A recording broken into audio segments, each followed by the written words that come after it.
শুভ সকাল বন্ধুরা। আজ কদিন ধরে মিস্ত্রিরা বাড়িতে কাজ করছে, প্রচণ্ড গরমও পড়েছে আর মিস্ত্রিদের রান্না বান্না করে খেতেও দিতে হয়। এই গরমে প্রচণ্ড কষ্টও হয়ে যাচ্ছে, কিছু করার নেই। এখন তো অনেকটা কাজ বাকি আছে, তাই এখন বাজে প্রায় সন্ধ্যা 7:30। মিস্ত্রিরা এখনো পর্যন্ত কাজ করছে, তাই ওদেরকে সন্ধ্যার সময় একটু নাস্তা পানি দিতে হবে। সেই জন্য এখানে আমি চপ, মুড়ি, লাড্ডু আর এই হাঁড়িতে আমি চা বসিয়েছি।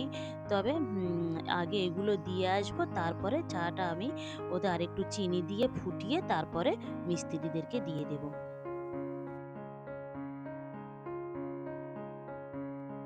চাও-টাও করে নিয়েছি, নিয়ে দিয়ে এসেছি। ওরা প্রায় ৯টা পর্যন্ত কাজ করেছিল। পরের দিন সকালবেলা কাজে এসে ১ম এই তারা সমস্ত তক্তা মারা, তারপরে পাতা কাট মারা কমপ্লিট হয়ে গিয়েছে বলে এবারে ওরা দেখছি পেপার বিছিয়ে দিচ্ছে। পেপার বিছানোর পরে এর উপরে ওরা রডগুলোকে বিছিয়ে দেবে। তাই আমিও এদিকে দেরি না করে, ওরা বলল, যেহেতু ওরা ৫:৩০টায় কাজে এসেছে, তাই বলল যে ১১টার মধ্যে ওদেরকে আজকে ভাত দিতে হবে। তাই তাড়াহুড়ো করে আমিও রান্না বসিয়ে দিয়েছি। আর এত কাজের মধ্যেও আজকে দেখছি ড্রয়িং মাস্টার এসেছে। তা ছেলেটার তো একদম ইচ্ছা নাই। ও ঘুরে, ঘুরে দেখবে কে কি করছে না করছে। সেই জায়গায় ও বসে, বসে ওকে ড্রয়িং করতে হচ্ছে। তাতেই ওর মনটা অনেক খারাপ।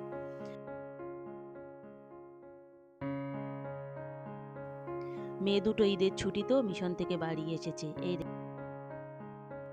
এই যে রড পাতানো চলছে, আর বোনাই এসেছিল, তারপর আব্বাও আছে এখানে। ওনারা ওই মেয়েকে নিয়ে বাড়ি যাবে, বোনের মেয়েকে সঙ্গে নিয়ে বাড়ি চলে যাবে। তাই ভোরবেলা তো যাবে, আর সেই জন্যে বিকেলবেলার দিকে কয়েকটা আমও ওরা পেড়ে নিচ্ছে, বাড়িতে নিয়ে যাবে। তবে এই আম খানিকটা পাড়ার পরে এর থেকে আমি খানিকটা বড় আপাকে দেবো, খানিকটা আব্বাদের দেবো, আর খানিকটা বোনের বাড়ি পাঠাবো। আম পাড়ার পরে বলল কয়েকটা আম একটু কেটে দিতে, ওরা সবাই খাবে। তা আমি কাটতে গিয়ে দেখলাম পাকা আমটা বেশি একটা ছিল না, মানে অল্প পেকেছে। একদিন পরে ওটা আরো ভালোভাবে পেকে যাবে। যাই হোক, এখানে ঢালাইয়ের মিস্ত্রিও এসে গিয়েছে। এই দেখুন, এবারে সমস্ত ঢালাইয়ের জিনিসপত্রগুলো ওনারা রেডি করছেন, কিন্তু এখনো পর্যন্ত পাইপের মিস্ত্রি আসেনি। অবশেষে পাইপের মিস্ত্রি আসলো। এই যে পাইপের মিস্ত্রিরা এসে পাইপও লাগানো প্রায় কমপ্লিট হয়ে এসেছে, আর এক সাইড থেকে ঢালাইয়ের কাজও শুরু হয়ে গিয়েছে। আর ছেলেটা দেখুন না, ও যেন একটা বড় মিস্ত্রি।